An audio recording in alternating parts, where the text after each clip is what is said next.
Saudara, terima kasih Anda masih bersama kami di Kompas Pagi. Kita lanjutkan dengan informasi sekolah di SD Negeri 1 Gubuk di Grobogan, Jawa Tengah rusak berat, di mana kerusakan sudah terjadi sejak 12 tahun lalu, namun hingga kini tak kunjung diperbaiki.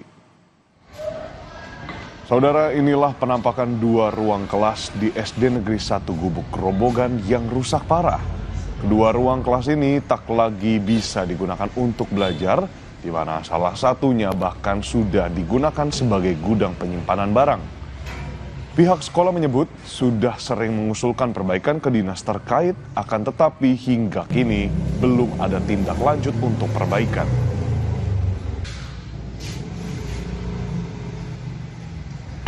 Cukup parah itu ada dua, dan salah satunya itu yang di sebelah kelas 3 itu terpaksa tidak kita pakai karena sudah terlalu parah dan kita buat untuk gudang.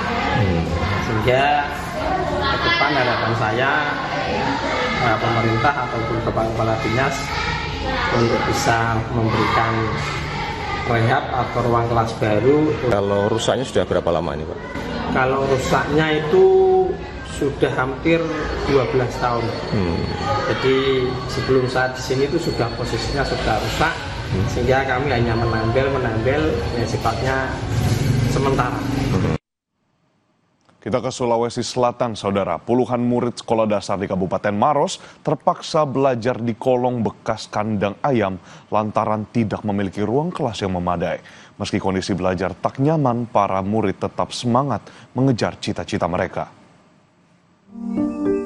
Beginilah kondisi tempat belajar puluhan murid di Sekolah Dasar Negeri Impres 238 Bonto Parang di Dusun Bara, Kabupaten Maros, Sulawesi Selatan. Para murid harus belajar di kolong rumah bekas kandang ayam lantaran tidak adanya ruang kelas yang memadai. Mereka tak punya pilihan lain karena jarak sekolah terdekat dari kampung mereka mencapai 10 km dengan jalur berbukit yang sulit untuk ditempuh dengan kendaraan.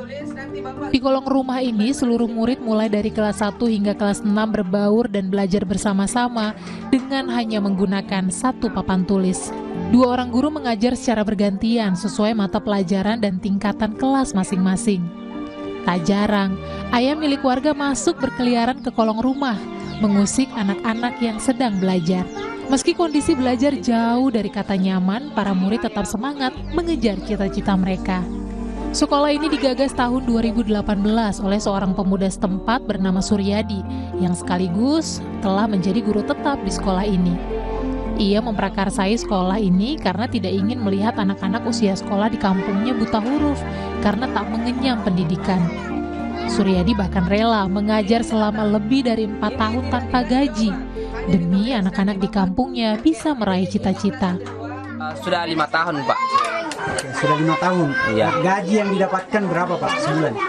Satu bulannya itu 600.000.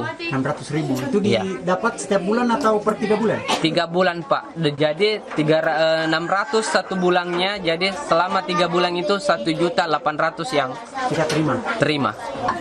Jadi tahun 2018 itu kami tidak digaji, tahun 2019 sampai tahun 2020, sampai tahun 2021, sampai tahun 2022, sampainya tahun 2023 barulah kami digaji. Pada tahun 2022, sekolah ini akhirnya diakui oleh pemerintah dan dimasukkan ke dalam kelas jauh sekolah dasar negeri terdekat. Saat ini total murid yang terdaftar di sekolah mencapai 70 orang siswa. Asis Hamid, Kompas TV, Maros, Sulawesi Selatan.